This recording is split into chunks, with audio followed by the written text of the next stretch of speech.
Hello, I'm Mike Waller and this is Britannia Motorcycles. Today we're going to show you a Sunbeam S7 that I built and restored for a customer a couple of years ago. It's just been back in for a little bit of work on the distributor, which is now an item that is virtually unobtainable, so we had to replace a bearing and make up a new bronze bush for inside of it. Now it's running very nicely, as you will shortly see. Sunbeam was a very old established British company, famous for making racing singles, who got into difficulties and were finally bought out by AGS Matchless in the early 40s. However, it's said that the designs for the engine belonged to the designer himself, and so AGS Matchless were faced with the need to design completely new bikes. This they didn't want to do, so they sold the company on to BSA Triumph, who set to in the late 40s, after the Second World War, to ask riders in Britain through one of the motorcycle newspapers what they wanted in a touring machine. This input was given to a designer by the name of Erling Pope, who set to and designed this particular bike. Now, Pope was actually a designer of lorries or trucks and buses, so within this bike you'll see a number of automotive ideas, such as the rubber mounting, the fact that the cylinders and crankcase are all cast together so the bearings come out the bottom together with the crank and the conrods, etc. It's rubber mounted and it has an overhead camshaft which drives a car type distributor. Anyway, enough said, let's show you the bike.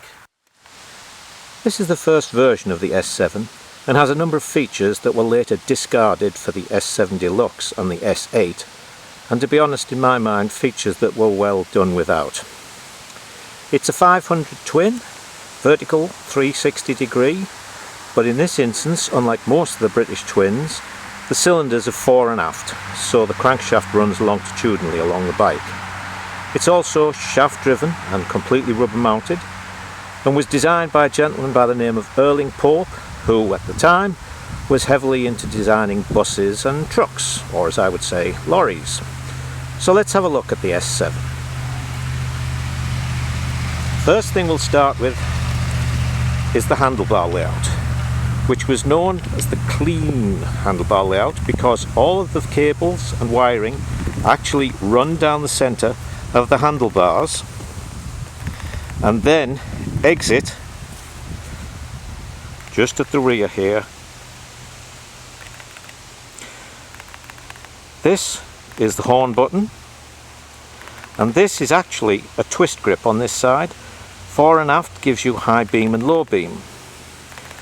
The ordinary twist grip for the carburettor is on that side, and again the cable runs down the inside and exits just here.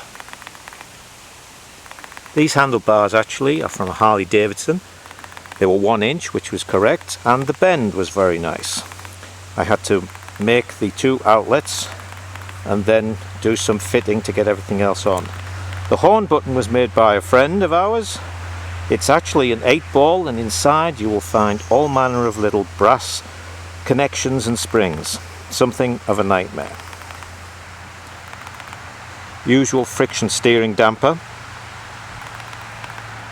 clock, and 2 warning lights, one for ignition and one for oil pressure.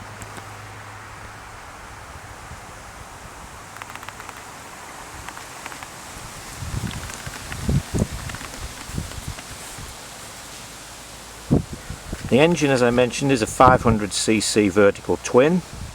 It's not a cross-flow head. Plugs are on this side and both carburettor and exhaust are on the other. It was rubber mounted at a front mounting here, one on either side, a mounting here, and a further rubber mounting up at the top there, and a large one underneath the gearbox.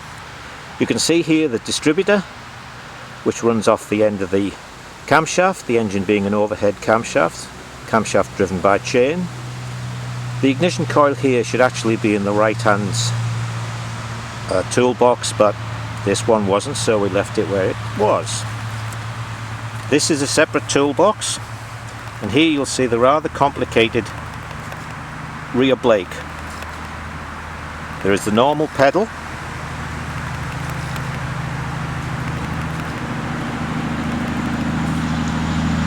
and then there's a cross shaft which we'll show you when we get to the other side.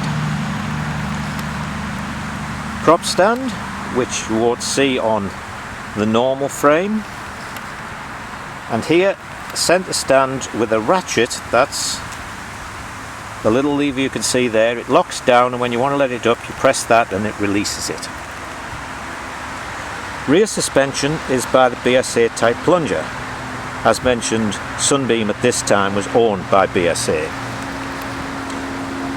At the front end we have a rather unusual suspension system. It looks like telescopic forks, and in fact they are telescopic, but there's nothing inside except a long piece of wadding to hold some lubricant. The actual suspension is controlled by this. It's a cross brace very rigidly mounted to the forks with a suspension unit that goes up behind the headlight.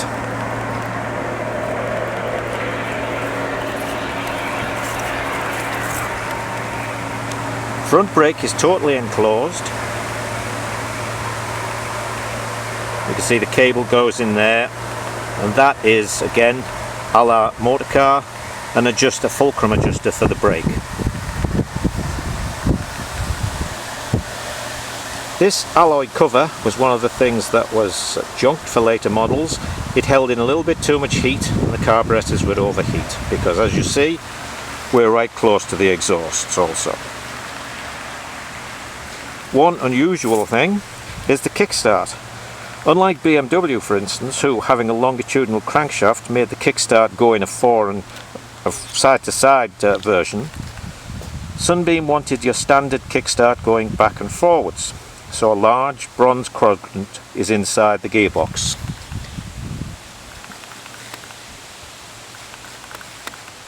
Here we see the shaft drive, and here the other side of the brake, which goes down, all very nice, to there. Shaft drive also has another bronze quadrant inside.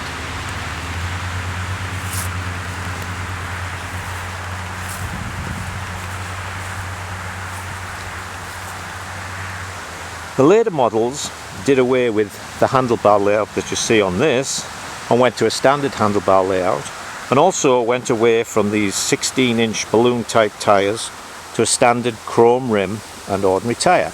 Very much the BSA design. And I've always been of the opinion that someone in the accounts department pointed out that being the largest manufacturer of motorcycles in the world, they had thousands of sets of forks and ordinary front wheels, so why were they making these special ones for a very small scale sale of motorcycle?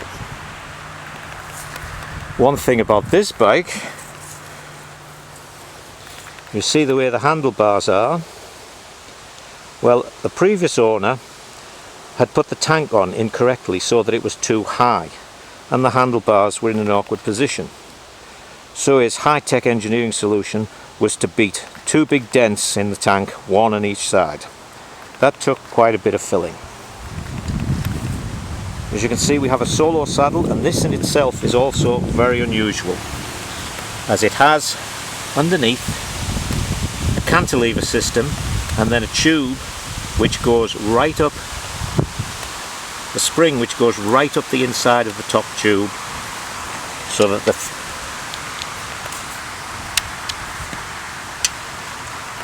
the seat just goes like that.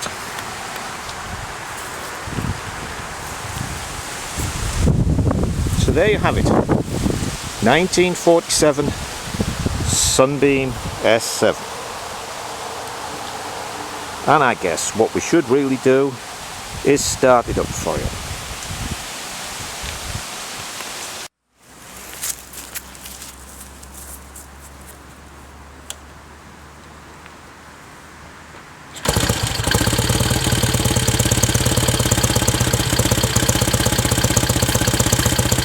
As simple as that.